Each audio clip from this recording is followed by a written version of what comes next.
So would you guys like me to start broadcasting to the public now? Actually, Michael, could you wait 1 minute? You bet. Just let me know when you're ready. Okay, thank you.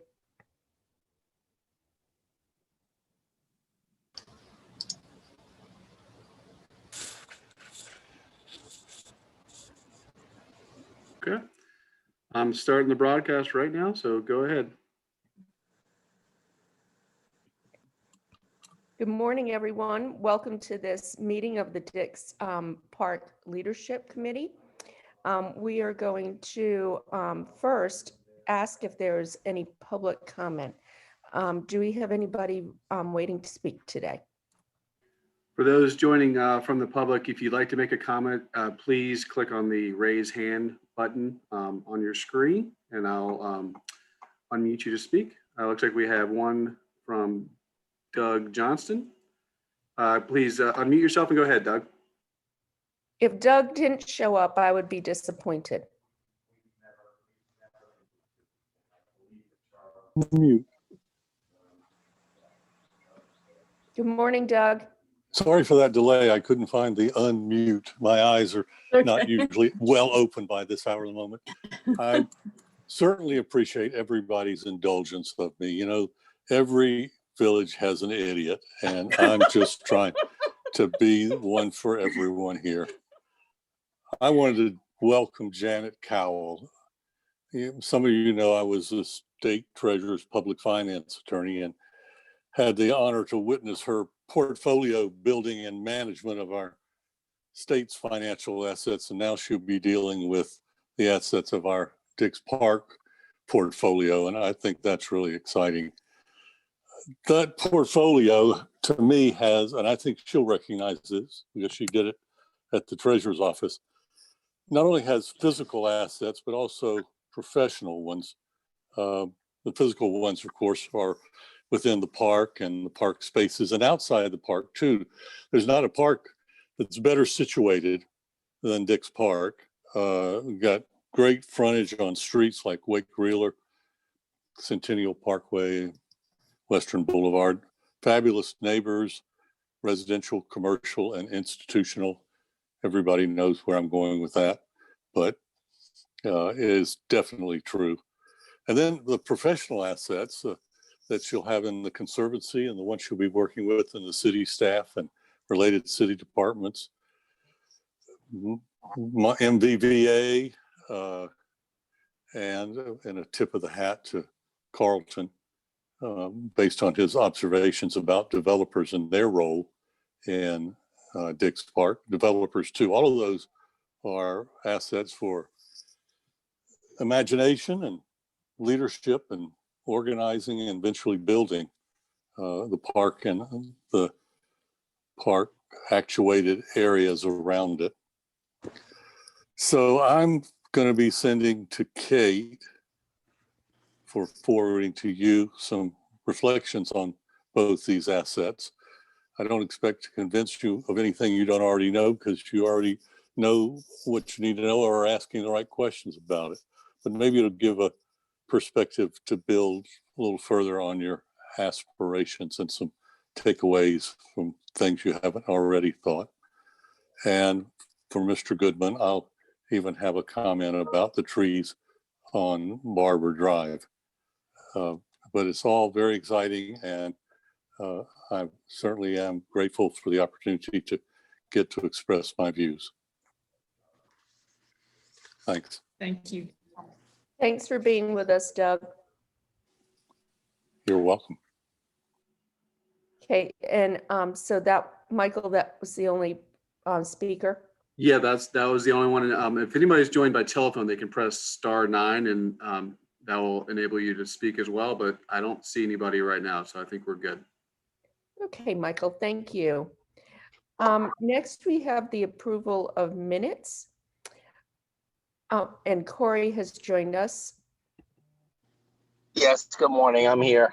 Sorry, I'm driving. I just dropped my daughter off. I'm approved for the minutes. I moved to approve the minutes. Okay, thank you. Do I have a second? Nancy, Mayor McFarland has seconded the minutes. All in favor? Let's do this. Anyone not in favor? Okay, we're good. Unanimous, approved. Next, we have some updates. Oh, no, wait a minute. Shauna was next, but I don't believe she is here. I don't see her. Is that correct? Correct. We can move on from her. Well, Okay. if you don't mind, she did email what she wanted to mention. Yes, I was going to say, I'll read that. Yeah. can you update that? I mean, I think she said there were 575 people who showed up. Was it 575 or 525? 525. 525. 525 people who participated in the discussion on the children's play area. But we'll have Shauna back and she can update us at a later time when she doesn't have a conflict. So next we are going to project updates from the Legacy Committee report. And we have Anne Franklin here. Hi, Anne. Good Hey morning. there. Good morning. I'm delighted to be with you all this morning. My spectrum is down for a lot of people apparently, so I'm hoping I have everything in front of me that I need. But let me proceed. Mayor Baldwin, members of the Leadership Committee and staff and members of the Legacy Committee, some of whom are listening in. We appreciate your time. And you've received briefing materials so that sort of go through the background of all the work groups that we have underway. And so I'm not going to go through all of that report by any means. But we've been pretty hard at work, Zooming monthly and then meeting in between with our work groups. Telling the Dix Park legacy story has a lot of layers, and we've been gathering resources and doing some site visits, conducting interviews, otherwise reaching out. And the reason is we've been working so diligently because we think our work is urgent. And this is why. The Dix Park story is deeply connected to the struggles that we face today in our community and even in the world. And we think that peeling back the layers of history now and in the decades to come, because it's an unfolding story for our community, will help advance healing and care and even peace and justice. Today's struggles require truth. And being as truthful as we can muster with all the stories of the past, and then welcoming new stories and perspectives means that Dix Park can be relevant forever and can lead by example. The work is also urgent because we want to engage people who hold the Dix legacy in their persons. These are people who worked or were served at Dix Hospital and are now in advanced age. The stories of the past often lead to more questions than answers, but we think that pursuing them can be an engaging adventure, even fun. And we're interested in all the processes that reveal history so that visitors will want to keep coming back to get the rest of the story or even contribute to the story themselves. The work of the Legacy Committee with their multiple interests can help draw volunteer and funding support for Dix Park and overall support for parks. We can help, and we want you to think of us as a resource. So we've been opening opportunities. The members of this committee are a seasoned group, as you saw if you took a look at some of the leadership people. We're used to getting things done, so it's no surprise that the group is in the habit of translating ideas into action. And we have some specific ones and a general one. And I'm going to get to the general one first. And I'll repeat it if it's useful in any other place, but as you're looking at budgets and thinking ahead to support for parks, we want to tell you that the response of city staff has been extraordinary over the many months. It just, Kate's crew expertly keeps so many balls in the air. But we must notice that the overall support for their endeavors is very thin. For example, we're getting offers of help from the state of North Carolina and from academic culture institutions, from individuals. Nailing these down calls for staff who specialize in these kinds of agreements or arrangements. Running a docent program, engaging a volunteer corps, scaled to the site also needs staffing. So we've got a lot of good things going. The city is really out front with the Dix Park initiative. So many of the things we accomplished there can provide resources and support for all of our park system and even for other parts of our city's programming. So let's get to the specific requests. I'm going to make 3 here. One is back in August in 2020, we sent forward a resolution endorsing the African American Cultural Complex be housed at Dix Park as space becomes available. We know that you already have many requests from other nonprofit groups, but this is the one request that's specifically mentioned in the master plan that was adopted. There is some urgency because the collection needs to be archived, and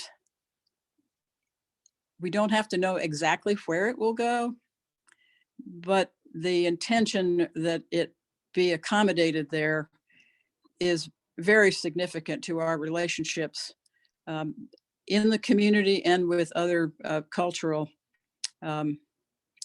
institutions. Would you like to talk about that now, or shall I go through each of the requests? Sorry, Ann, I had to unmute. Why don't you go through each of the requests first? Okay, that's good. The second is that we wish to make the sites of conscience and our membership more visible. That would mean, and we're already working on the tour development and signage to help with people's interpretation of the park. So those are opportunities to be involved with sites of conscience principles and points of view and substance. But we'd like there to be some kind of an event, let's say mid-spring, that will focus on Dix Park as a site of conscience, City of Raleigh as a site of conscience. And it could be in the chapel, it could, there could be some printed materials. We're not seeing site of conscience mentioned in printed materials yet. That can change. And I will tell you that we've put together the Sites of Conscience Committee with the African American Cultural Complex work group. And so they are very focused on how we can collaborate on Juneteenth celebration activities. Some people from the Hunter family, which is represented on both the white and African American side of life.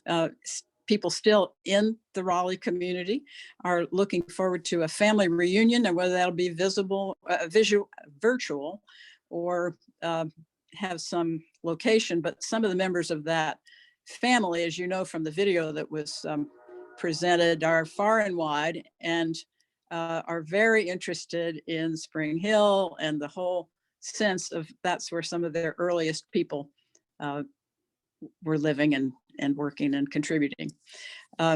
So we're collaborating and giving more substance to what Sites of Conscience is. We like to see more visibility. The third is that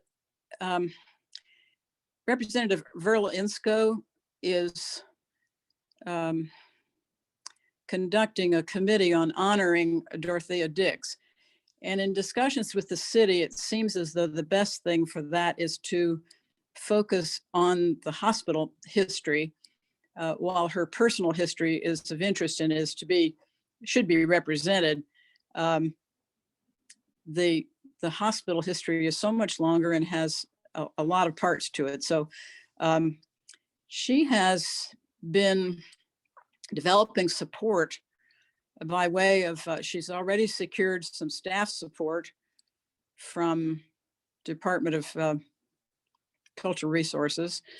And she is wanting to make a request to the legislature for some funding, perhaps recurring, that is not a small amount in my estimation. She's been in the legislature a long time, so she has ability to work on these kinds of things. And she made a commitment when Dix Hospital was closed, that she would stay focused on honoring Dorothea Dix and on services for persons with mental illness. So what I think we need there is some kind of a more formal endorsement of a relationship with the resources that she's bringing to the table. I always think, any one person could exit the scene, and then so we need to have, I think we need some things in writing that spell out what we're doing. And the last is discussion about the transfer of Spring Hill. As you know, the Legacy Committee adopted a resolution encouraging the transfer to either to the city or to the Conservancy from NC State. Now, I know that several of you have been already working, have talked with the Chancellor, but we have some very particular concerns that we would like a chance just to talk about. The hope that there will be no disturbance of the land until it's thoroughly surveyed for plantation remnants or agricultural activities, burial sites, etc. Some of it's overgrown. We know where a few burial sites are, but we think there may be others. It's very important that Spring Hill be a platform for interpreting Dix Park's layers of history. It not only as a plantation and as it was for decades, but also the role that it and the buildings immediately surrounding it played in the hospital's history. And our concern is that it be a seamless experience with the park, regardless of who owns it, so that visitors don't have any sense that, okay, now they're leaving Dix Park and going over to something else. So those are our concerns. And we think that we have lots of thoughts about things we can do. We have a challenge to stay focused and support staff who can harness what we have in mind, but we sense whenever we reach out, there are many people in the community and some representing institutions that really want to be involved. They want to bring a movie here about it. They want to bring exhibits here. They want to help. So we want to get at these particular things I've just raised, but we also want to be sure there's strong support for any and all who can help us move forward. And the last thing I want to say before we get into the nit is that legacy is meant to be a gift. And we want our gift to be expanding one, not like a box within a smaller box and then a smaller box, but like a magical box that when you open one box, it expands to a bigger box and then an even bigger box. And that's what we're about. We want to help make that happen. So I'm in your hands, open for your suggestions and direction. Thank you, Ann. Do we have any questions of Ann from the committee? And can I first ask a follow-up question on the Spring Hill? And you and I have already talked a little bit. I talked to the Chancellor about it, and what he told me is they are very committed to honoring that place and that land. They don't intend to do any land disturbance, but I think it's an opportunity, as opposed to us asking for ownership, to work with them on whether it's archaeological work, historic work, or whatever, to partner with NC State and develop a plan for what happens there together. I see Alicia Excuse me, I see Alicia has unmuted. Alicia, do you have a comment? Yeah, I'd be happy to follow on to both of the comments, both the committee's report as well as Nancy's comment. You know, I have had the opportunity to review the legacy committee report and the resolution, and I've spoken with the chancellor and leadership at NC State and shared those materials with them. And, you know, the comments you made about having concerns that you would like to discuss and collaboration and the tone of those comments are ones that we are very open to and interested in pursuing as we consider the future of Spring Hill. That said, I would be remiss if I didn't say that NC State is not open to a conversation about transferring our ownership of land that's been allocated to the institution for our mission-based purposes. But this idea of finding ways and opportunities that we can continue to work together. We believe that this land is important to the institution, but also incredibly important to the park, creating that permeability and the linkage between the tremendous things that are happening at the park and the opportunities that we believe we bring as an institution. And that convergence presents a tremendous opportunity, I believe. I would also say that the comments relayed from the chancellor that, you know, we acknowledge and respect the history and are happy to have conversations about how we incorporate that into our planning are also fair and very much aligned with the conversations I've had with leadership. In terms of a path forward of how we do that, in addition to certainly these types of conversations, I think from a concrete perspective, our next sort of planning look at that portion of our Centennial campus will be as a part of our physical master planning process. It's a process that the university undertakes about every decade, and we will be kicking off that process probably later this spring.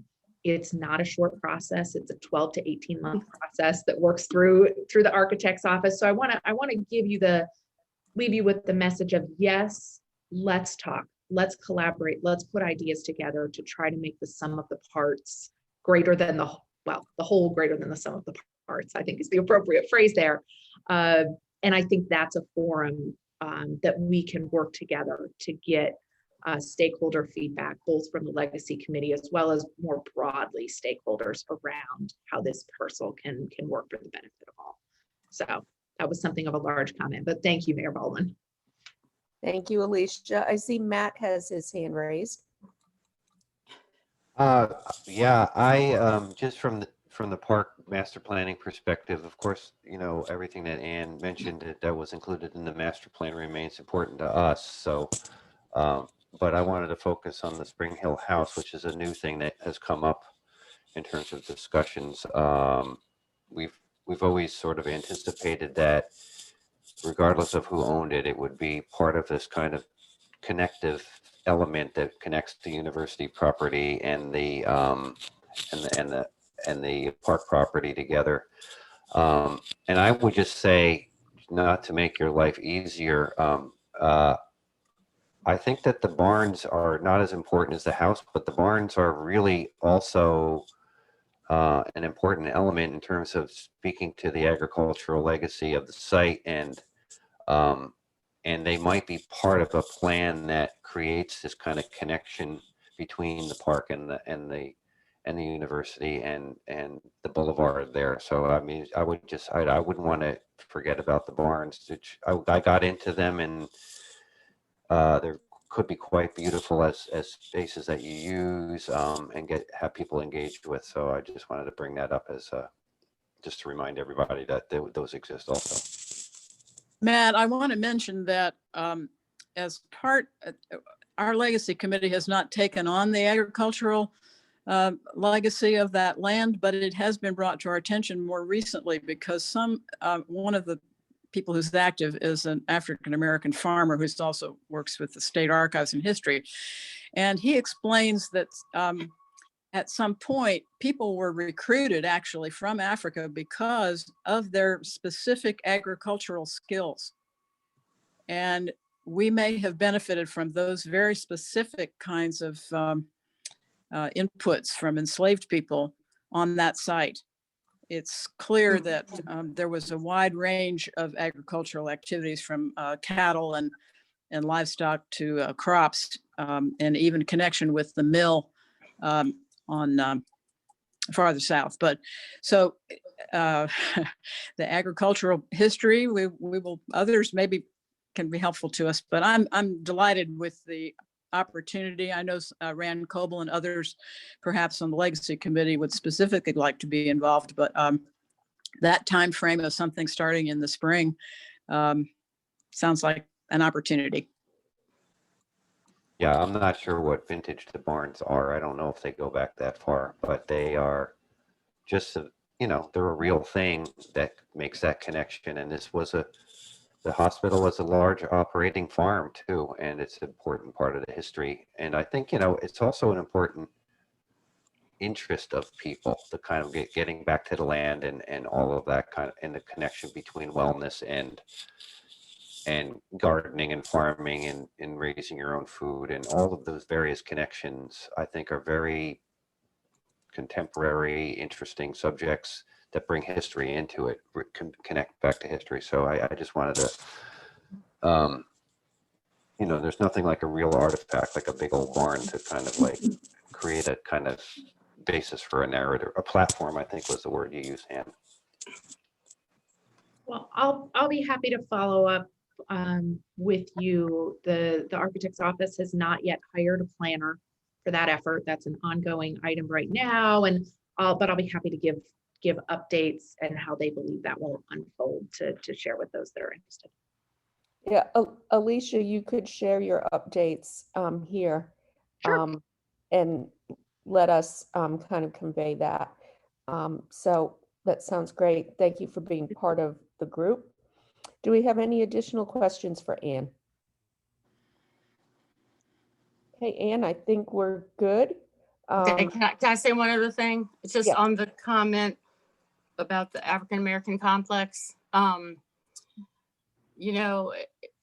Anne mentioned this, everybody wants to be on Dix Park. And when we did the master plan, a big part of what we talked about was what buildings are going to stay and what buildings are going to go. And those that stay, what are the renovation costs? And really is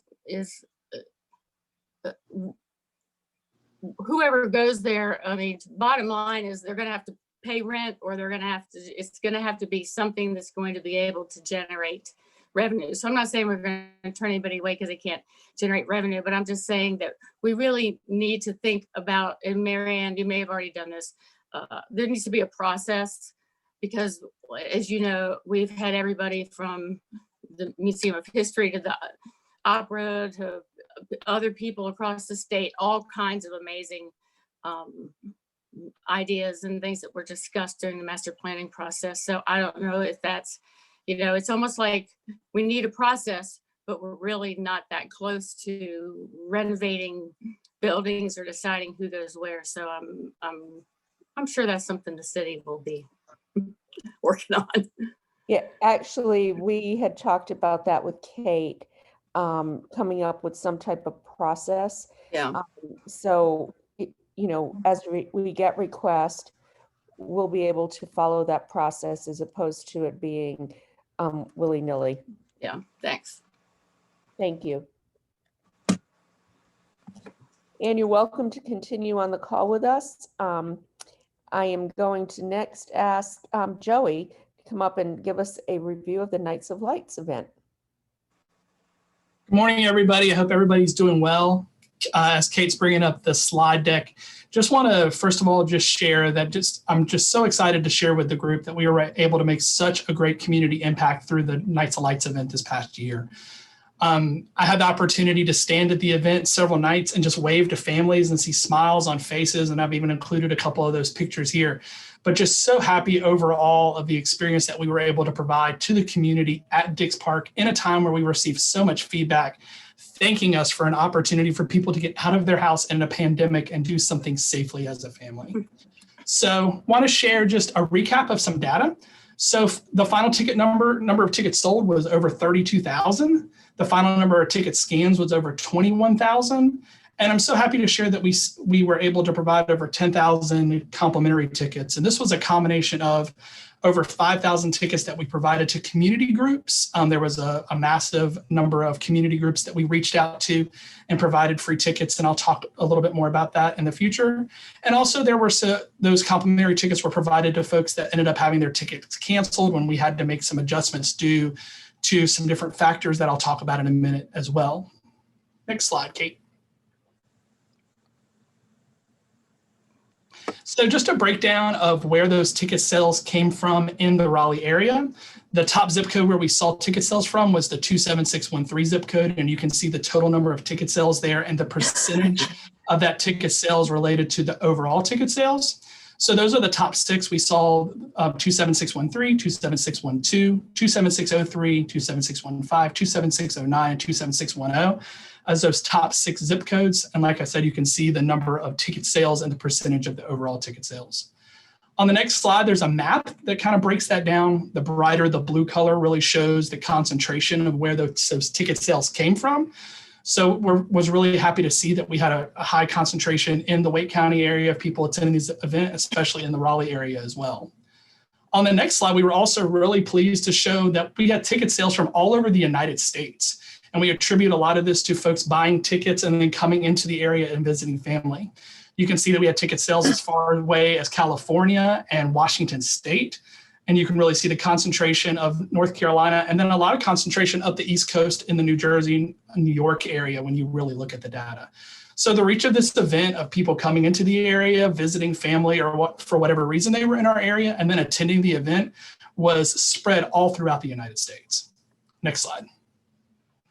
So kind of a review of the event, looking at what went well. So in hearing from the community that attended the event, one of the highest praises that we received was the lighting program itself. We worked through a local vendor here called Vortex and also with our partners at Artsplosure to put on a 1.3 mile lighting display that we received a lot of positive feedback about. I'm also really proud of the community outreach effort that we made through the event. As I mentioned earlier, we provided over 5,000 community tickets to community groups. One of my favorite events on one of the nights, Kate and I were standing out at the event and saw one of the vans from one of those community groups come through and the kids were waving at us and we're so excited about seeing the lights. So proud of the community outreach effort. Also, the bike night events were really popular. We had over 400 folks come out on bikes on the Tuesday night of the first week of the event. And just seeing families' faces riding their bikes through the park was a great experience. And I'm so proud of the partnerships that came together for the event as well, specifically working with DHHS, which was a large impact on the campus. We were very lucky, and DHHS acknowledges too that we're very lucky due to the pandemic. There was a lower number of employees on the site, but working with them to minimize impacts. Also, Healing Transitions was a great partner. We received a lot of great feedback and a lot of folks were surprised that as they were leaving the event, the Healing Transition folks were at the end of the route waving and smiling and enjoying the event along with the public. The farmers market was a great partner. We worked with them on turning lights out at the back of the events to help that experience on the back side of the big field. And then Gregory Pool Company, I have to mention, donated all of the generators that we needed for the event for free, which was a huge partnership for the event. We really appreciate them. And then finally, want to talk about just the opportunity to work with Capital Broadcasting and WRAL. They were a great partner with the event, really made the event possible from the financial standpoint, and they were awesome to work with, and we really appreciate their partnership with the city in working with the event. So great partners that we worked with, and the relationship with WRAL and Capital Broadcasting was huge to make this event successful. Within the event, during the first year, we also had some lessons learned. We learned in the first few nights that some of the capacity numbers that we had initially projected were not going to work out the way that they wanted to. I was so proud that we came together with the Raleigh Police Department and made some very quick event adjustments and turned the experience of the event to a very positive experience very quickly once we kind of realized that those capacity numbers weren't working out the way that we wanted them to. Also, navigating to the event was a challenge because, as we found, we provided an address to attendees which tried to route them through the park, and they ran into exterior park road closures. So we had to work with our police department partners and our media partners to share information with folks to make sure they were reaching the event entrance successfully. Then we also learned of some neighborhood impacts that were occurring the first couple of nights of the event as folks were being very creative and using their GPS to cut through some neighborhood streets to try to avoid some of the traffic. We quickly worked with those neighborhood representatives in the Raleigh Police Department to put some additional road closures and some assistance in place and improve those neighborhood impacts immediately once we learned of those. So again, just with any first year event, we've definitely learned some things, but overall really proud of the experience that we were able to provide the community. So as we look forward to a 2021 event, there's definitely several considerations that we'll be thinking of. First is, what did we learn from a capacity and a ticket sale experience this year? Looking at the actual data of the number of folks that attended, and how do we balance that with a 2021 event? Like I said earlier, we got very lucky on the first year event that the capacity on the actual park site from DHHS employees, and then just rush hour traffic really wasn't a factor. So thinking towards a 2021 event where DHHS could be back fully staffed on the campus, and we could be working through 5 o'clock rush hour traffic on roads such as Western Boulevard, we need to think about a plan related to those pieces. Also, potentially looking at Holiday Express returning in 2021 as well. How do we balance the impact on Western Boulevard? Also thinking of, sorry, the phone's ringing in my office. Also thinking of opportunities to coordinate more with NC State University. Is there opportunities to use more areas on the NC State side of the campus for lighting, entrances to the event, et cetera, things we'll be talking with Alicia and her team about and exploring in the future. And then one of the things that we received just great feedback on was the local art that Artsplosion brought to the event. And are there opportunities to expand more on local art and community art involvement with a future 2021 event? So as I shared, just overall extremely proud of how the event came together. And then, like I said, lots of lessons learned, lots of very quick changes that we were able to make to ensure that experience was a very positive one. And I'd be happy to take any questions or comments about the event. Well, Joey, I'll just share that I have a 6-year-old, and we came and drove through the lights, and it was absolutely the highlight of her sort of holiday experience, other than, of course, the presents that Santa left. Those did get top billing, but the oohs and ahs it was a fantastic family event, I can say firsthand. So thank you to your team for all of the work. Thanks, Alicia. Like I said, Kate and I took opportunities during the event just to watch reactions on families' faces. Those were the best moments of the event, of just seeing folks react to the lights that we had in place. So thanks for sharing that. Joey, I just want to thank you for your hard work, and Kate's, everybody's helping to make this happen. I also want to thank Mr. Goodman in WRAL, because it wouldn't have happened without them. And one of the purposes in doing this event was really to showcase the park, not just in the neighborhood, but in areas throughout the city. And I would say we accomplished that with the help of the media reach from WRAL. Certainly building support for the park, you want to see the zip codes that were represented. So good work there. And I'm just going to make 2 comments. Bike night was huge. We might want to look at expanding that. And also, I just wanted to thank you for the community outreach and getting kids in there who would never have the opportunity to come otherwise. That was huge. And I want to say thank you for that. And I look forward to having this as a new tradition. I see David Smith with his hand raised. Yes, thank you. Joey, on the ticket sales, the difference between scan, the 32.7 and the scan 21.1 and the sold 32.7, is that difference tickets that were not used? We think the majority of it may have been tickets that weren't used. There were also some, we just learned about the scanning process as the event went on, things like batteries going down in scanners, quick, turning those things over and not wanting to hold up the traffic. So we think it's a combination of pieces, but it's definitely something we'll be looking at for our 2021 event to ensure that we have really good scanning processes in place to make sure we have that experience go well. But like I said, we had times where scanners kind of went down and some pieces of that nature. So it's hard to kind of attribute that to one piece, but definitely there's a decent kind of impact there of tickets that weren't used as well. Yeah, we know all about that. We have the same ticket provider, eTix, for the state fair. We scan state fair tickets. So in some days at the state fair, we may scan 100,000 tickets. So we got a lot of experience on scanning. And you're right, there are problems with that.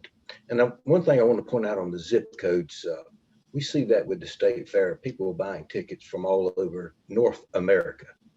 And we hadn't quite figured all of that out yet. We think some of it's students, people that have moved here and changed their address yet, and so forth. And I will point out to everyone that one of the zip codes, the 27615, had a pretty heavy involvement with this. And that's one of the zip codes which you'll recall seems to have less support for Dix Park than other zip codes. So you may want to try and figure out how to use this as a strength. Great David, points, I David. couldn't agree more. That was one of the weaker areas of support. So to see that zip code be the top zip code of support for this is really good. And obviously it's that kind of exposure that's going to help build support, which is a great segue to our next topic. Stephen Bentley, want to tell us about the bond timeline? Yes, thank you, Mayor, and good morning, everyone. I think Kate is who is running the power. Thank you very much. I just have two short slides. Last Tuesday, the mayor and city council members asked me to give an overview on what a potential Parks and Recreation and Cultural Resources bond would look like. If you recall, last year, our Parks Board went through an extensive process to review park system projects, and the council was anticipating discussing priorities within Dix Park. That momentum was lost due to the impacts from COVID-19. So last Tuesday, I gave an update on refreshing some park board discussions related to the park system. And what I'm going to go through is an overall timeline that we proposed to the council so that we could move in the direction if the council chooses for an October referendum. So our Parks Board will discuss projects related to the park system in January and February. They'll provide a report to the City Council on different projects related to greenways, community centers, swimming pools, trails, maintenance, and etc. The council will have a retreat in March, and at that point in time, the council will discuss possible options for Dorothea Dix Park. So January and February, Park Board reflects upon the overall city park system. In March, the council will receive that report from the board, but also begin discussions about what opportunities and elements within Dix Park could be a possible referendum investment.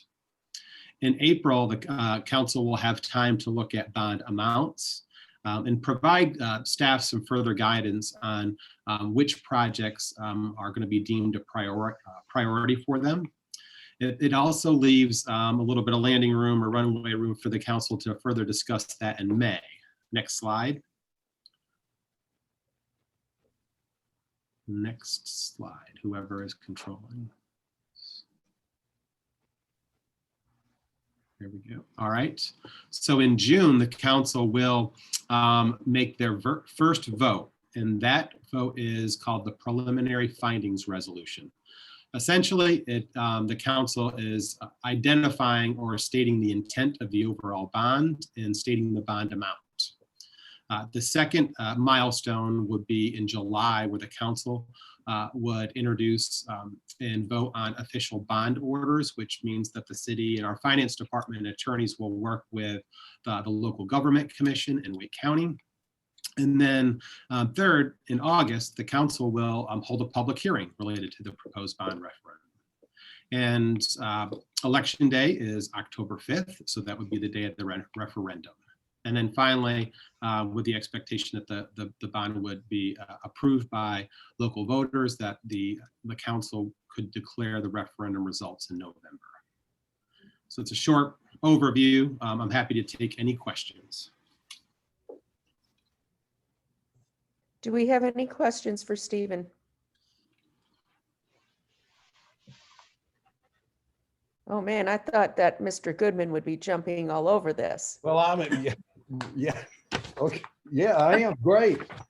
We got a schedule, got a plan, good. Okay, there we go. Do you have any sort of preliminary idea of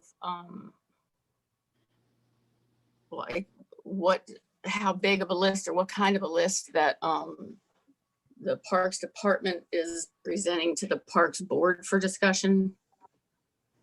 Yeah, Mayor, that's a good question. So the list that they presented in 2020 had 3 tiers. It was 100 million. I'm rounding the numbers, Right. 150 million and $200 million. And that did not include funds for Dix Park. Right. Now the board is basically going to look at a few factors which the council asked them to. A lot has changed the last year. You know, how has COVID maybe impacted your life and your recreational or your leisure pursuits? Taken into consideration, it also has impacted our economy. And then what has changed in our community priorities, which is a focus on racial and social justice issues. So the board is not expected to rehash a lot of projects. I think they're going to keep those tiers to present to the council, but be more reflective about themes and trends that have impacted the triangle and specifically Raleigh. And that report, along with the 2020 list, will be presented to the council in March. I think, you know, we've seen it at Dix Park. I know you've probably seen it at every park, and that is, you know, during the pandemic, just how much more important those spaces became to the community as a whole, you know. And I know that that's a tough one because you had so much decreased revenue from not being able to have, you know, whatever indoor activities, which were a lot. So you didn't have those kinds of revenues, but I mean, I'm just amazed at, I mean, and you've seen it, you know, all over the country with articles that are being written and stuff, but Dix was, you know, the one place that people felt safe going outside because it was so expansive. It wasn't a specific, even a specific little area within the park. And it was very much a park for everybody. It was, you know, it was very heartening to really see the diversity that on Dix Park, how it really, you know, important. You already know how important it is for everybody, but I just throw that in there. Nancy, I think that really helps with our messaging points as well. You know, parks and greenways became an oasis for residents during the pandemic. And I think that is going to help us sell and advocate for these bonds because of that experience. Yeah, I mean, Raleigh's always loved its parks, always, you know, loved its bond, but I think even more now. So, Thanks. Want to say something else? I was just going to say, to support both of your statements, we have trail counters and we're comparing data from 2019 and 2020. In some location, we had a 500% increase in usage in like a single day compared to years past. So wow. And that's all throughout the city. We hear a lot. People became joggers and bicyclists for the first time. So those users will hopefully carry forward and support the park system. So thank you. Yeah, just try buying a bike. Yeah. Yeah. Okay, any other questions for Stephen? Okay, we're good. Thank you, Stephen, for being with us today and providing that update. Next, we have Grayson. She's going to talk to us about the Plaza and Play update. Well, good morning. Thanks for having me. It's always exciting to be here. We had our second public meeting on the Plaza and Play design advancement last Tuesday on the 19th. I think it went very well. As was mentioned earlier, we had over 500 views join into the virtual meeting. I want to send a thank you to MVBA and also the Dix Park team for helping us put together that meeting. We are getting more used to doing these virtual meetings, but they do take quite a bit of work, and just appreciate all that went into it. And I felt like it was a successful meeting. And I also want to say it's very exciting to start to see the design as we have it now. There's some really great renderings and the design is advancing, and you can really start to imagine people using the space. So with that, I'm going to turn it over to Matt Urbanski, who's going to walk us through the design update. Thank you, Grayson. And yeah, I'm going to speed through this. I think I have, what, 15 or 20 minutes, is that right? To do that. So if you want, I'll get through it and we can take questions at the end. This just shows all of the meetings that have happened and the public meeting number 2 that was mentioned by Grayson just now. And the fact that we've been getting feedback from all the way all over Raleigh. And the plan that the public really saw as as a drawn plan for the first time. We basically talked about themes and elements and before that, and now we showed them an actual schematic design plan. We broke it down into these four zones here, and then explained it that way. Matt, I'm going to interrupt you for just a minute. Your mic is causing a little bit of static. Oh. Okay. And one of the so we just explained it in several different levels here. When this was just there was a lot of interest in the accessibility of the spaces, and we addressed it with this slide showing all of the blue is all of the fully accessible spaces throughout the plan as we've proposed it so far. And then I kind of went through the 4 areas that were highlighted with the 4 colors. And I did try to make a strong connection between feedback from the public and the design in the presentation. I'm not going to belabor that point for you guys for the sake of time here, but basically there's a huge interest in the natural landscape and in the gardening and plants and the complexity of the natural landscape. And we've talked about that different times here, but the entry landscape along Lake Wheeler Road and the parking are a place that we see in the plan to really integrate some native prairie landscapes and wildflowers and grasses, and there's some also beautiful existing trees there.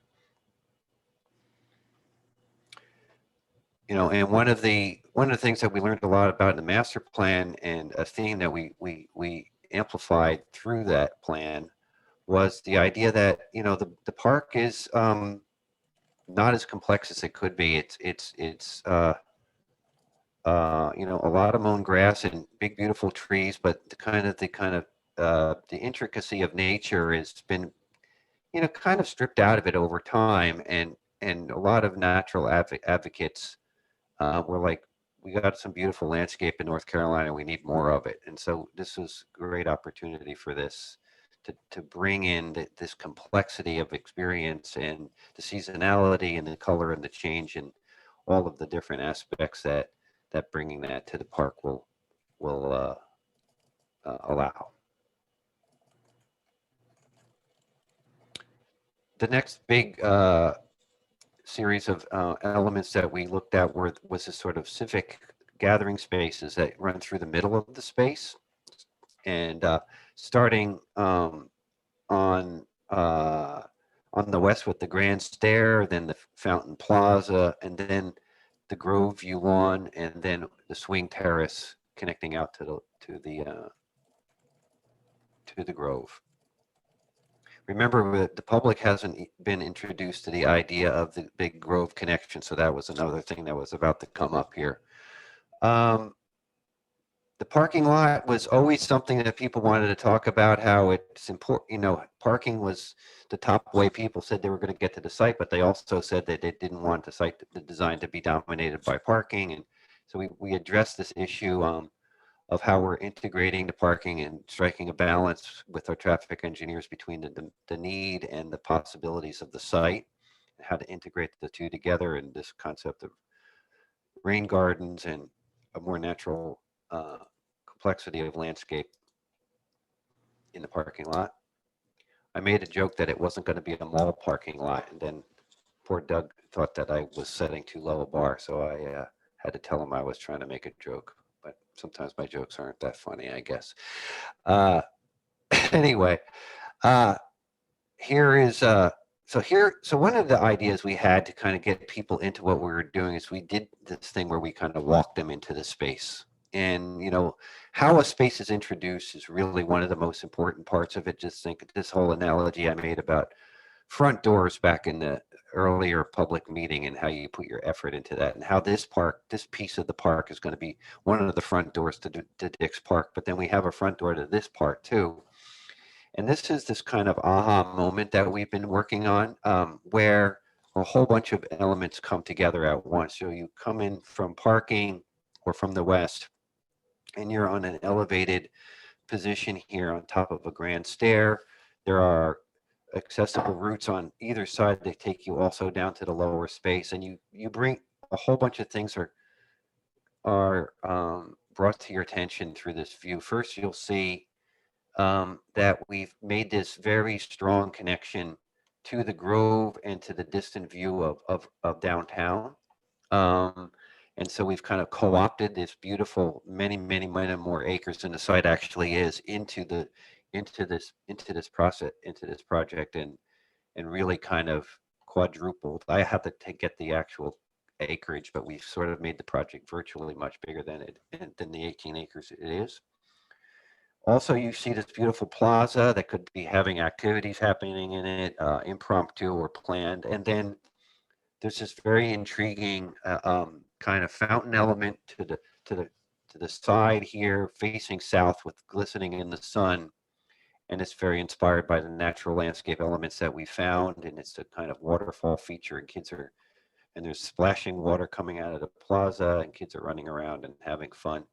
And then there's this intriguing kind of gateway right here, and you see little kids up on top here, and you're like, wow, what's going on here? I need to go find out more.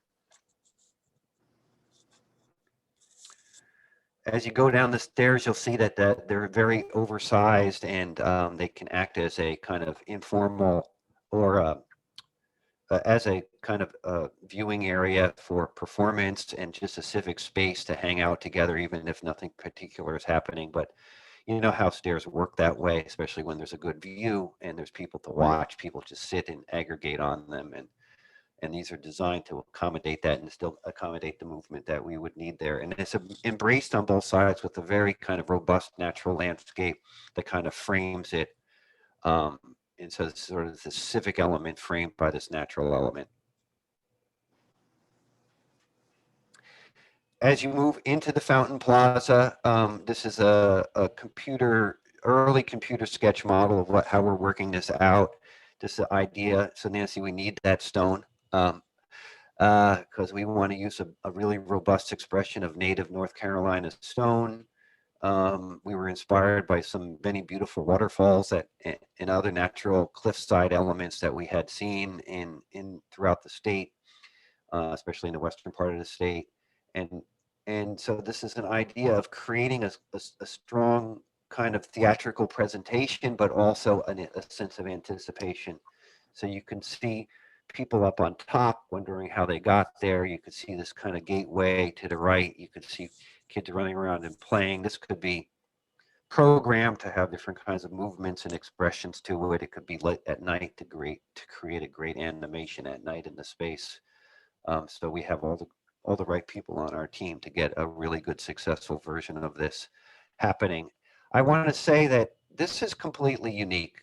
We've not done this before. No one's seen it before, so nobody can copy it and carry or anything else. So that is a nice thing for our project, I think, that, you know, we are a kind of fountain of creativity, not to brag, but we do come up with new ideas. So this is a new thing for you guys, and it's really part of this whole idea that this park is really it's not about importing a bunch of design ideas that we've found around the country that we like, but it's about really making something that comes out of the specificity of Raleigh and North Carolina and all of the interaction we've had with people and with the landscape here. As you move forward in the plaza, you find that there's this kind of wonderful expansion or extension of the Grove lawn to meet the plaza. So the great asset, the kind of beautiful designed landscape of the entry grove that it was part of the hospital and was an intentionally designed landscape as part of the hospital pastoral setting for it originally, has and is essentially a park now and is used as a park now actually. We have beautiful pictures of gatherings. That is brought together. So the larger scale space and the view to the distance and the large softness and greenness of that space is connected with the plaza and the kind of elements that are happening there. And then if you keep moving out along that axis, that purple axis that I showed you, we've brought a play element. One of the things that people have talked about is we love play for all ages, if that's possible. How could we do that? And we've created this idea of a swing terrace that is paralleling what will eventually become one of an extension of that park promenade loop that was, if you remember back to the master plan, and I'll show you how this hooks into the master plan for the last slide. But the idea of bringing swings out, which are great for all ages, and that they would kind of allow people to engage with the distant views and have fun together. Then, we've been working on making fantastic playgrounds for 20 years, and we've worked with, kind of people who have been studying the kind of psychology and development of children, on an academic level, people like Robin Moore and Ilda Costco from Raleigh, and also the psychologist Peter Gray, and others who we've kind of met in a network of people that have helped us inform our work. And we will make a complete, despite the fact that we've made playgrounds and they all are, and people love them, we're not going to make another, or we're not going to make a copy of one for you. Yours will be a unique one. And it is inspired by lots of different kinds of specific feedback that we got from people.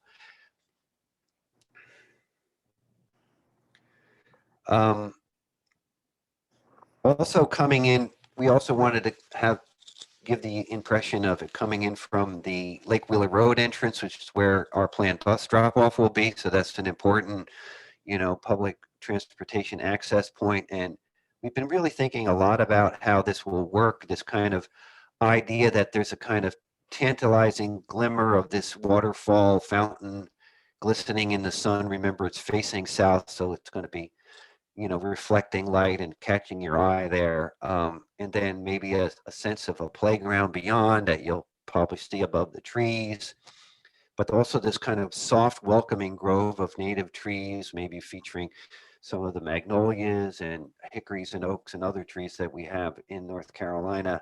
And they become this kind of shaded foreground on the edge of the plaza that you move through and kind of get your orientation and kind of take in the view and kind of think about where you're going to go. Probably places to sit there, movable chairs and tables and things like that.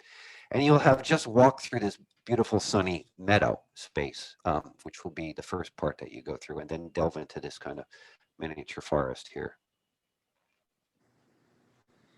And then as you move in towards the plaza, you can engage with the fountain. One of the ideas that we, inspired by other famous fountains and waterfalls is the idea of Last of the Mohicans situation here, where we can walk behind the waterfall. That will be fun, a kind of fun experience. And then go into the playground itself, which is really a kind of world of its own, of its own. The thing that that really distinguishes a lot of what we do with play is it's not just a playground with really cool equipment, but in fact it's kind of a garden and very infused with nature and all of the complexity that nature can bring into that space, and then interwoven with pieces that we will custom design for you with our collaborating partners. We brought in all of the people that now other people are using in playgrounds from Europe, we've gone to Europe. We've gone across Europe looking at the various fantastic examples, and we have 15 years of working with these people. I just was on the phone having an initial discussion with some potential collaborators. Part of the idea in the playground is to have this kind of space, this kind of extra large sandbox that combines water play and the sand and imaginative play. Little houses all together in a space that will be great for parents to sit and watch kids and play with kids, and also kids of all ages to have fun with. And just a few slides to kind of remind people what different kinds of imaginative play and water play environments could have.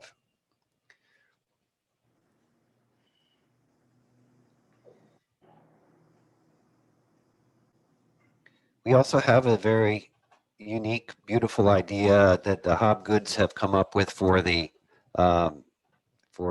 comfort station, which is integrated into the landscape. They have this idea of a kind of oculus. This is a reference to it, but then there's a plan that kind of captures this idea of a series of cabana-like rooms where families could change kids, and you have enough room in there to do what you need to.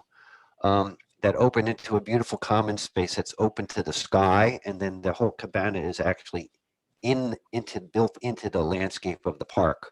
So it has an interior expression, but it doesn't really have an exterior expression. It's an amazingly beautiful idea of integrating it into the landscape, so the building doesn't dominate the landscape, and it allows the house, the antique house, to be the building that's in the park.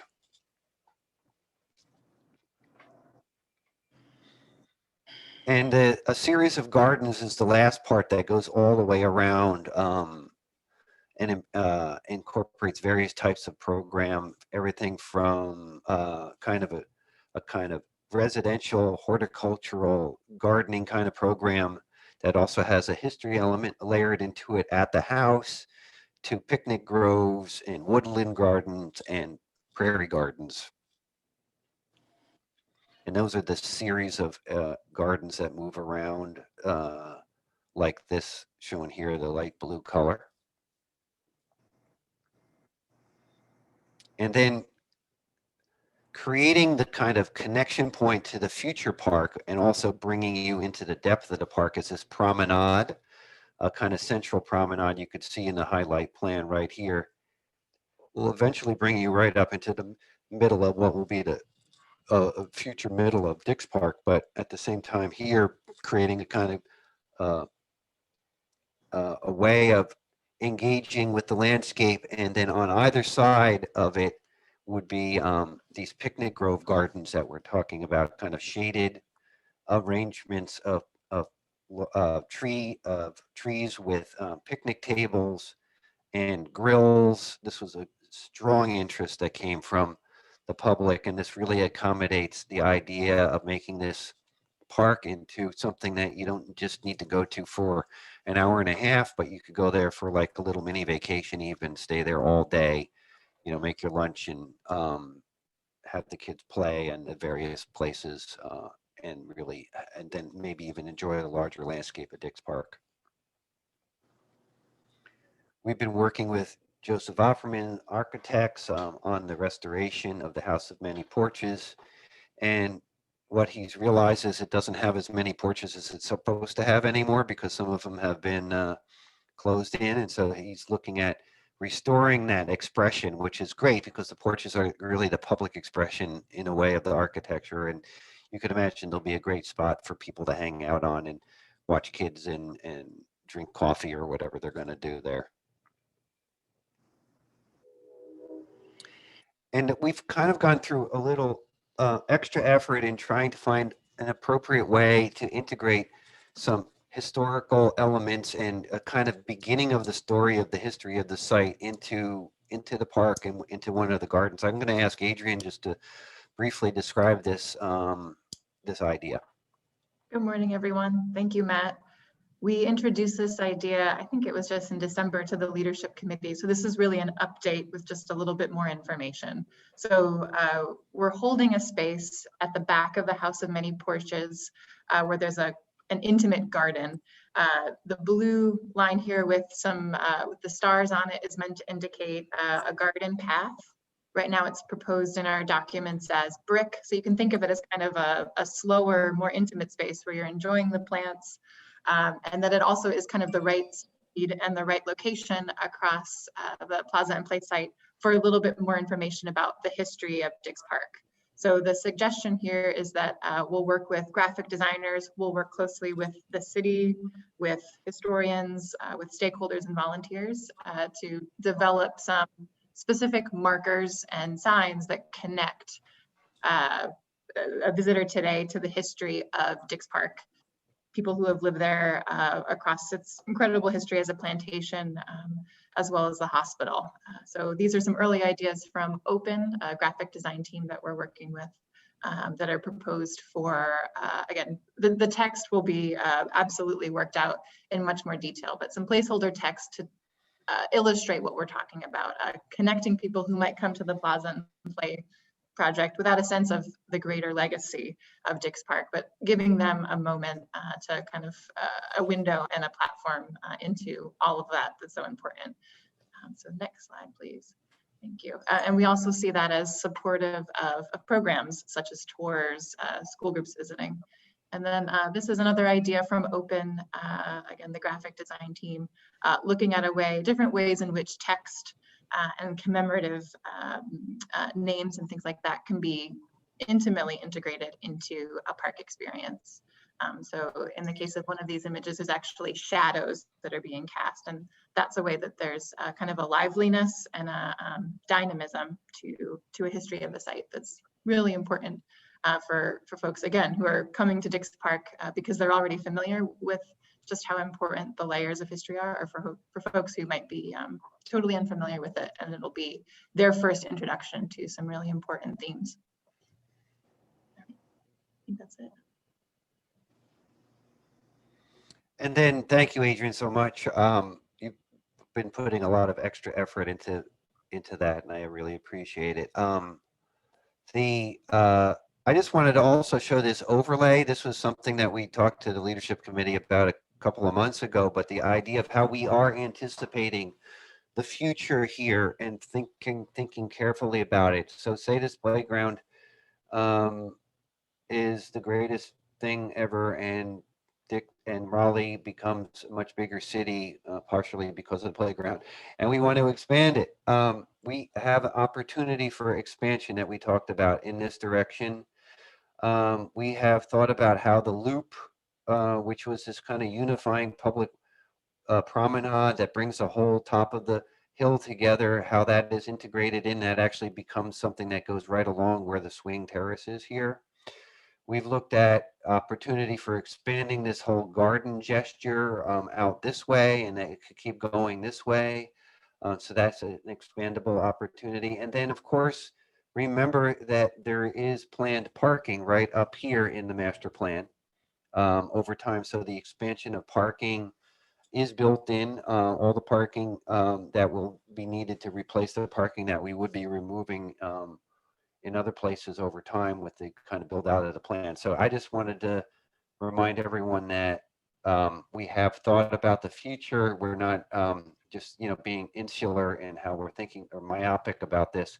Also, the idea of that we floated out there, that the way Harvey and Brown could be integrated into the design over time. Harvey, the master plan calls out as an administrative building and a park welcome center, and Brown might be something that really supports this Plaza and Play program over time, with indoor program space and other things that could event space and other things that could help.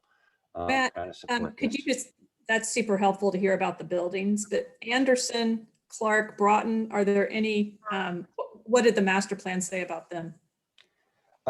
Anderson,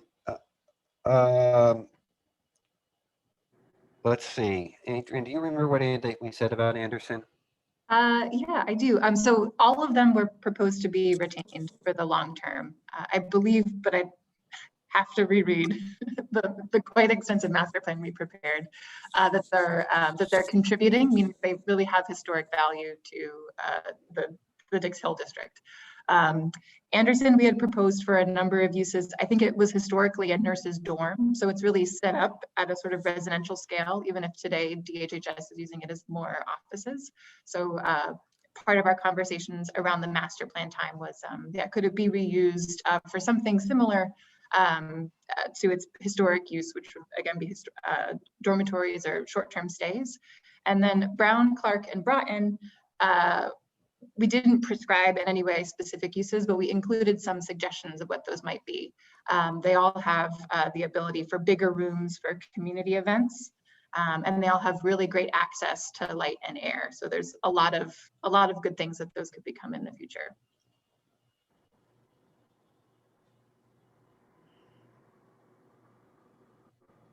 I'll just jump in. The master plan, is the starting place for the building discussion, but a lot more work is needed to understand the future uses and partnerships with buildings. So just wanted to make that note.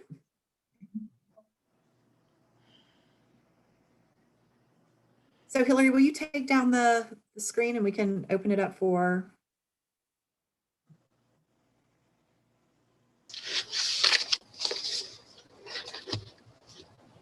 Hey, do we have any questions?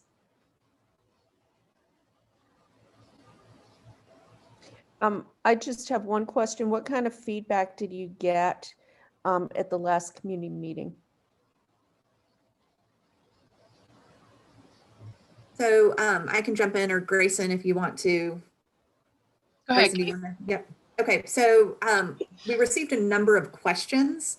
We tried to do this interactive question and answer session, and we talked a lot about accessibility and environmental stewardship and parking and mode use. And so it was a lot more questions about specifics to the design rather than kind of specific feedback on any certain element. What we're going to do is answer all of those questions and post responses to those on the webpage so people see how their design or their questions are basically answering their questions and how it's impacting the design. But it was much more of a lots of specific questions around, if I'm biking, how am I going to get to the site? Are you thinking about green storm water and, techniques, those type of items? Yeah, and I guess I'll add here too that we have a post-meeting survey up. So I think, with the limitations of virtual meetings, it's different than when you're face-to-face in a crowd and you really get to have conversations with people that are attending. So recognizing that, we have a post-meeting survey that is up now, and that will be up for about 2 weeks. And I think that we'll really continue to get even more feedback to have some of those conversations. Oh, Hillary's showing it. Yep. So it's on our public input website. I'm hopeful that we'll just continue over these next couple of weeks to get more feedback, that to get a sense of how people are feeling for it, to get some of that gap that we would have been getting had it been an in-person meeting. I have a question for anybody. Did you feel like the feedback at the meeting or the comments that were given were more in line with, here's what I see that, or I think should be important to this plan? Or did you hear a lot of, I think you should add this to the plan?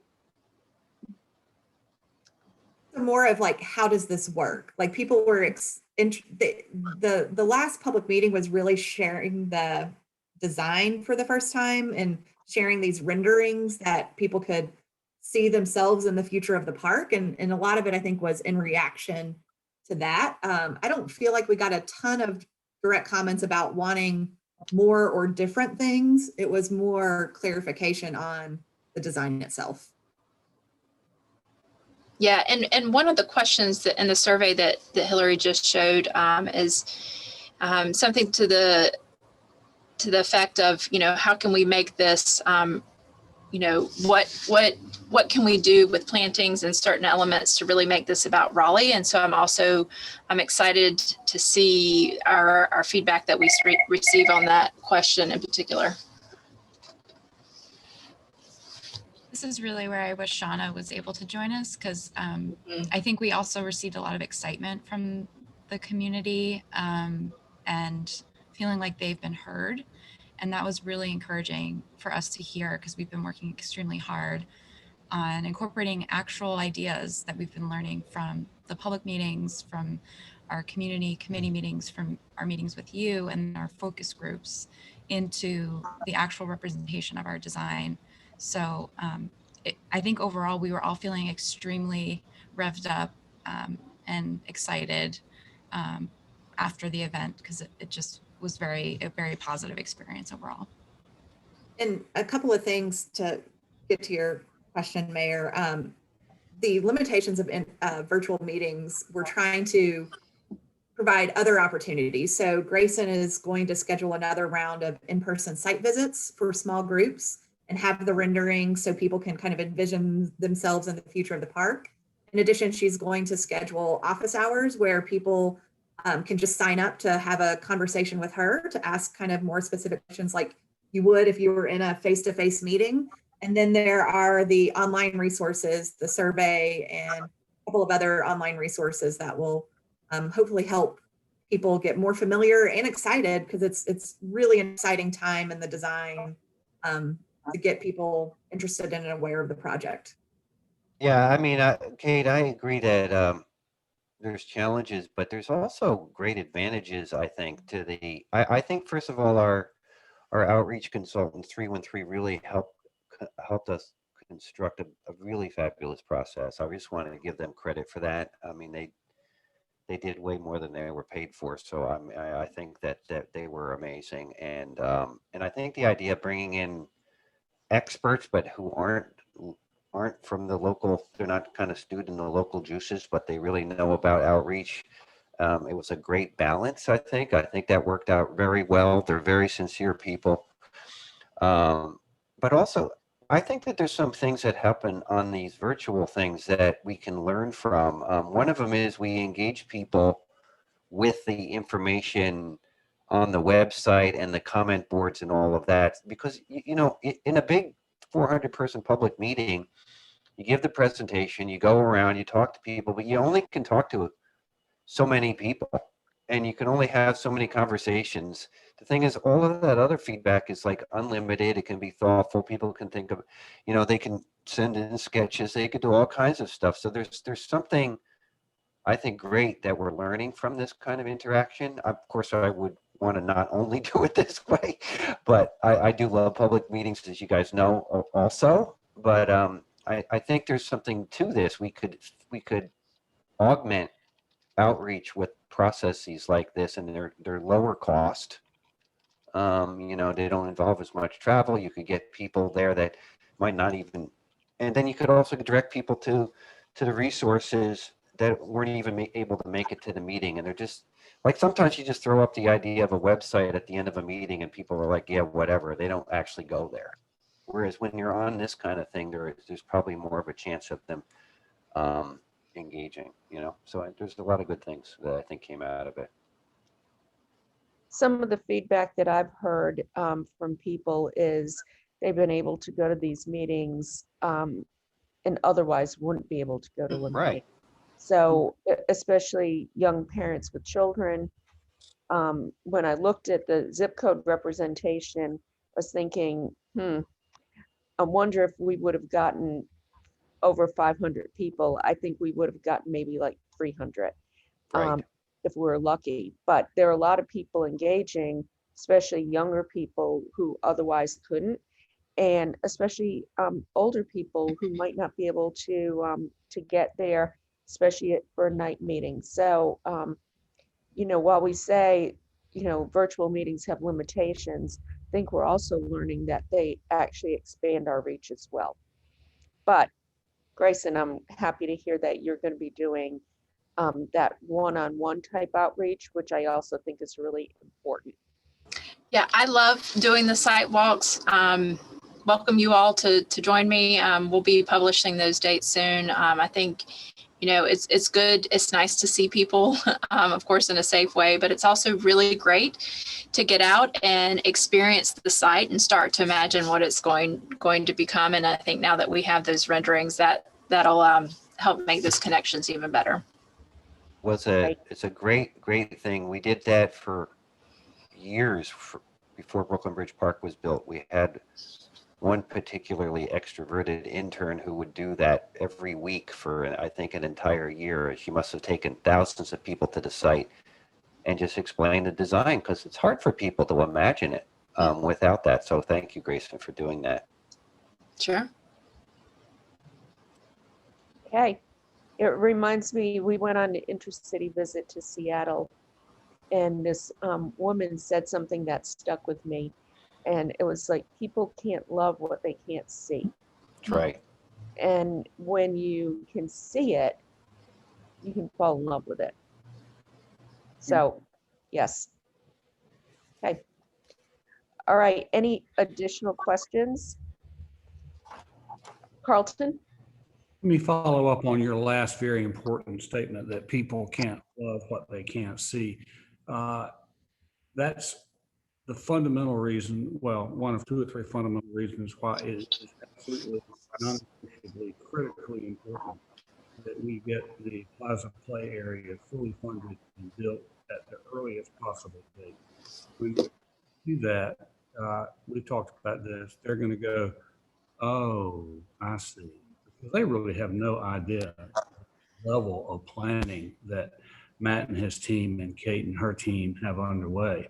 It's just going to be transformational. But until they can see it, it's either a tax increase or money taken away from another park or someplace I'm not going to go to. It's just so easy to count it as something else. It's not something else. It's going to be fully transformational if we give it the full treatment that it's supposed to be. So we're approaching that season, and your comment is entirely wrong. If we build it and they see it, then the rest of the development of Dix Park is going to fall into place. If we cut it short and they say, it's not all that great, we might as well close up shop. Thank you, Mayor. Thank you, Carlton. Any additional comments? Okay, next I'm going to open up to go around the table discussion. Does anybody have any questions or any issues they want to raise? Raise your hand.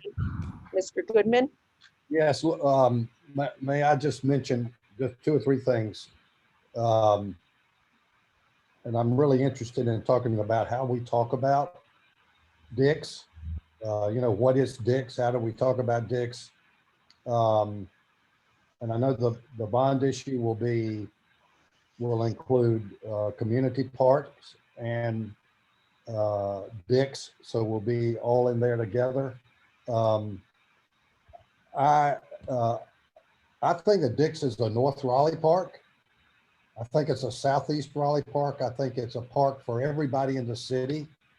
This notion that we're spending all this money in this area of the city it's the only place we have 300 acres, and it's for everybody in the city. It is not.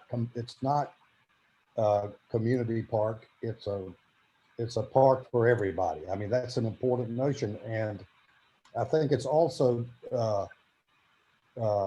we really need to work on the notion that we believe there will be at least 1 million people coming to this park in the first year. Now, several people want to raise that because of the success in Tulsa, but we're not. But so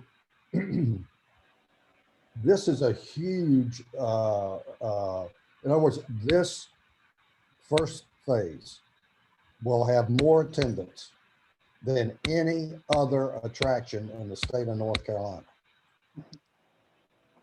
We're not building a community park. This is a different kind of idea. We've had trouble with that, and I don't think it competes with community. This park's for everybody. We'll have just as many people from North Raleigh coming to this park as we will from people that live next to it. So it's for everybody.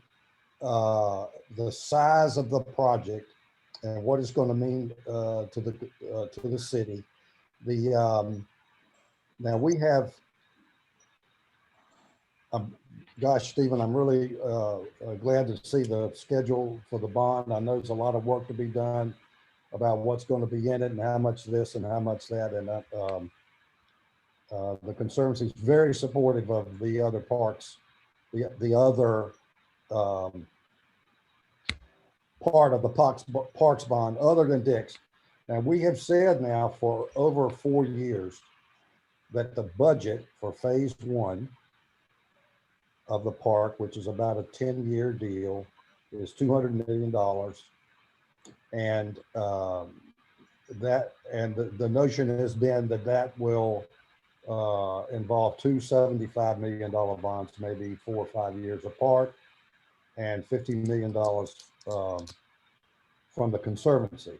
And that we're not off of that, right? That is sort of the way we have been looking at it and sort of planning for money. I think it would really be helpful. I think that parks and recreation need to tell the city what they need to do for phase 1. I mean, how much money is needed to do phase 1? And I think that needs to come, Stephen and Oscar, from you folks, to sort of back up what it is that we're saying. I think it's important that we have a schedule. Since we don't have one, I made one up. It's a good place to start.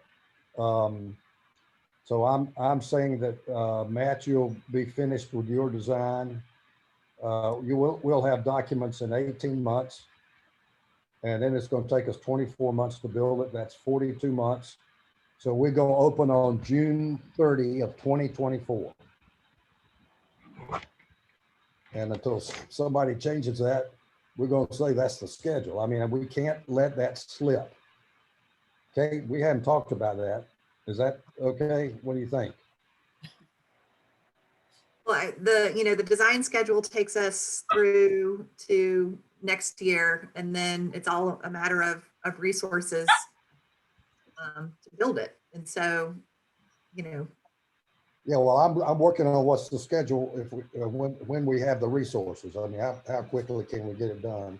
And I'm just mentioning June of 24. We got to stay on that. That also brings up Lake Wheeler and the importance of that. I know the city is working on that. And Matt, we're very excited about the work that you all are doing. I get more excited every time.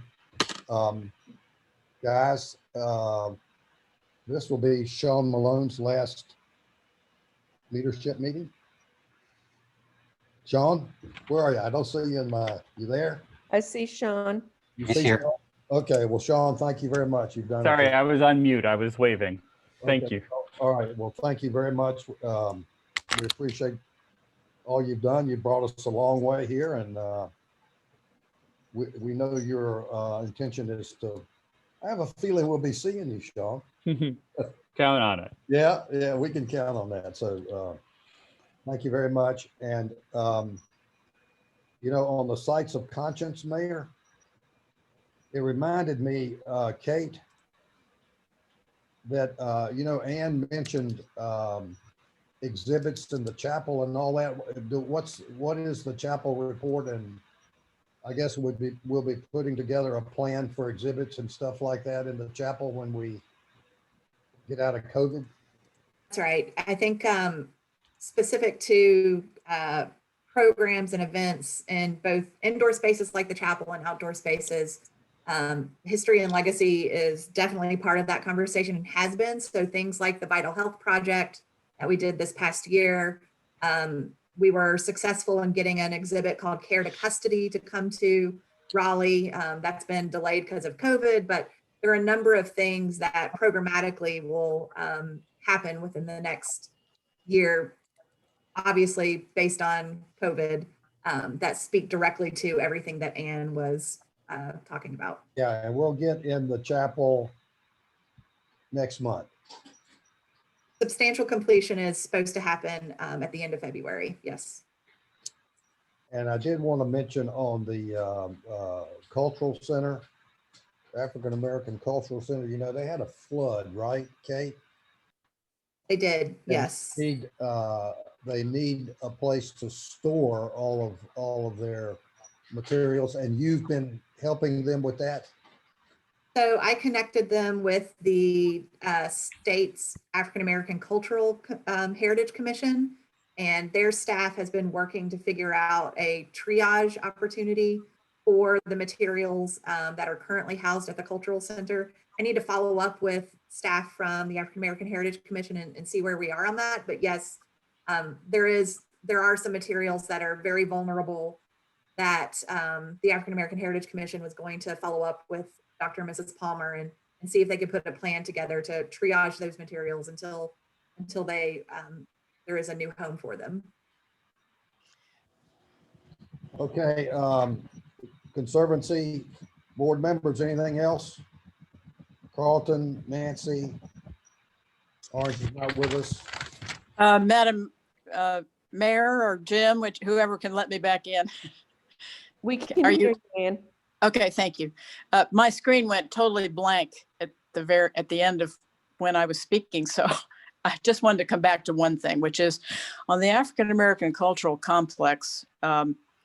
They did submit a resolution to council, so I'm asking. That was last August, so I may not expect an answer at the moment, but I would like to know what action council may take. I think it's an opportunity to explain as much as we can about the process. I heard Mayor McFarland talking about the need for funding to be considered, but what I hope is that you will use the African American Cultural Complex as an example of the kind of, just say it whenever we talk about this, so it sort of rings a bell, because it is the only organization that is specifically mentioned in the master plan. And I think the group needs a little reassurance that that will be given attention. Thank you. And I think what we indicated is we need a process, and Kate and her team will be working on that. Great. Thank you so much. Okay, thank you. Do we have any other comments? This is Jennifer. I would like to say a few things if I could. Sorry, I had to hop out for a few minutes there, and I missed the bond discussion. So I just wanted to touch on that briefly, because the Parks Board will be discussing that in the next couple months. You know, listening to Mr. Goodman's comments there's just so much need, as we all know, throughout the city in so many of the varied parks and greenway amenities that we have, as well as the need, obviously, for Dix. So looking at how to sort of share that need and how to couch that's something we'll be, you know, really studying and looking to City Council for their leadership on that. You know, one big thing that I know we've talked about and hasn't ever really come to the forefront is the idea of a penny tax for parks. And that would be a permanent tax that would help take some of the heat off of the bond that happens every few years, because that's really the only way that parks can get any money is through the bond. The general fund has been reduced, as you know, due to COVID, and was already very lean for the need in the city with the number of parks and greenways that we have. So, you know, just something to kind of throw out there for folks to think about. You know, obviously this is a group of influential people, and you know, if that's something that was of interest, this is a group that could help to possibly make that happen. From looking at it, a penny tax could get us about $7 to $8 million dedicated for parks solely. And I believe in the past, and Stephen can correct me on this, or Oscar, it was about $5 to $6 million that the general fund had for parks, and I believe that's been reduced. due to COVID. You know, we are looking at a tier system for the bonds recommendations that we put forward to City Council. And right now those tiers are 100 million, 150 million, and 200 million. I believe we'll be sticking with that tier system. That's what we had recommended last March when we went through this process. And those do not include Dix. So, you know, that's already, and the 100 million is very lean as far as the need within the park system. So just something to really, you know, keep in mind as you're thinking through this. Yeah, adding on what the need for Dix, if that is that 75 million that Mr. Goodman just mentioned, then, you know, we're looking at a, you know, 100 million or whatever it ends up being plus $75 million bond for the parks bond. So something to think about. And then finally, regarding Ms. Franklin's comments with the Legacy Committee about the African American Cultural Center, one item that came up a lot during the bond process was the Top Green Community Center, really needing some more space for exhibits and needing more space for a lot of the good work that they do. I don't know if that's something that could dovetail with the African American Cultural Center, and I'm honestly not sure they would want to do that. I feel like they feel that they have a very specific mission, and but another item that we were having trouble finding funding for, to be honest, with the bond process. That's all the comments I have. Thank you. Jennifer, I asked that same question, and that is not feasible.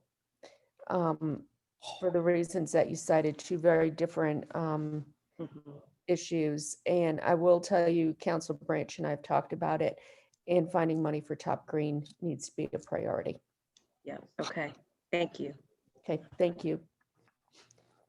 Do we have any additional, oh, there's Corey.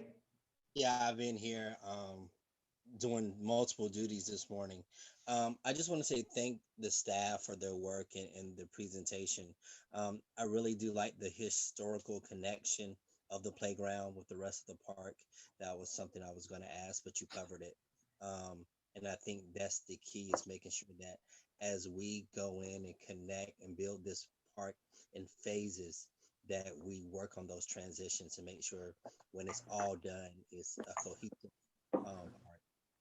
And as far as the bond, there's a lot of work that all of us on this call, those speaking and not speaking, will need to do to ensure that it is successful. So I just look forward to working with everyone and pushing the bond to make sure we cover this phase of projects. I don't know if this, I'll go ahead and say this bond won't cover everything that we need in our parks department, but it will make a great start, and we need to continue those conversations. And just want to say thank you, everyone. And Jennifer, just to mention something you brought up with the penny for parks. Probably what we have discussed is, well, looking at what our affordable housing penny does, it's about 6 million. Potentially, as it continues to grow, 7 million. But 7 million doesn't go far as parks are concerned, but certainly it can help with operations and maintenance. So that's what we would be looking at. But facing a $28 million deficit this year, potentially, without help from the federal government for some of these costs, I don't know that we could do a penny for parks at this point in time, just because of the circumstances we are under, especially if we're going to ask people to approve a bond referendum. So that might be something more for consideration the following year, just to set expectations. Thanks for that, Mayor. Okay. All right. Anything else? Okay, with that, I'm going to first remind everybody that our next meeting is February 23rd at 9 a.m. I want to thank everybody. I also want to acknowledge Sean for his hard work, and thank you for getting us to this place. We've accomplished a lot since you joined the Conservancy and led the Conservancy. And I want to thank you for that, Sean, and everybody else who's done everything to move us forward. So thank you. And when there's coffee available again or public, you know, you can go and have a cup of coffee, Sean. I'll meet you over at Night Kitchen, okay? Done. It's a date. Okay, thank you. All right, everybody, thank you. We will now adjourn the meeting.